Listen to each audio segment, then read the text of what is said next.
TKW di Kamboja disekap dan minta pertolongan, butuh uang tebusan 66 juta rupiah. Beredar video di media sosial yang memperlihatkan seorang tenaga kerja wanita, Vivi Hartati, meminta bantuan pemerintah untuk pulang ke tanah air. Pasalnya Vivi Hartati mengaku disekap di Kamboja. Vivi Hartati mengaku membutuhkan uang 66 juta rupiah sebagai tebusan apabila dirinya ingin dibebaskan.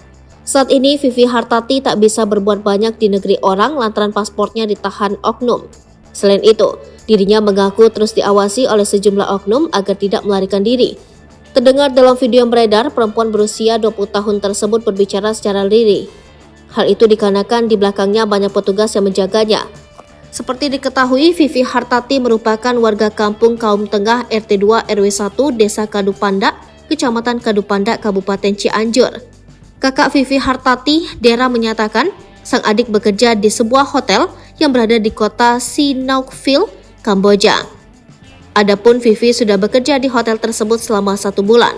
Diungkapkan Dera, Vivi Hartati awalnya diiming-imingi bekerja di hotel mewah. Bahkan dia dijanjikan mendapat gaji fantastis apabila bekerja di Kamboja. Lantaran tergiur dengan tawaran tersebut, Vivi Hartati bersedia dan segera berangkat ke Kamboja.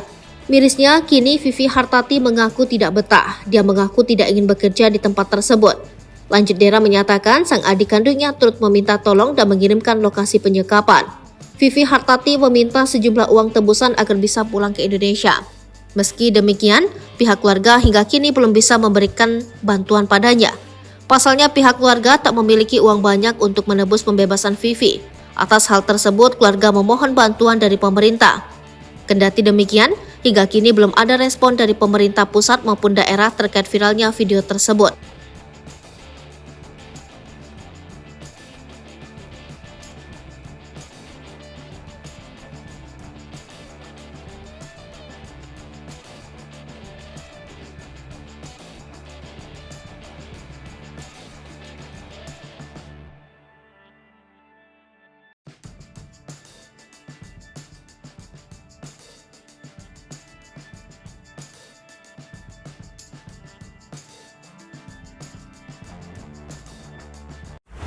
Download Tribun X sekarang, menghadirkan lokal menjadi Indonesia.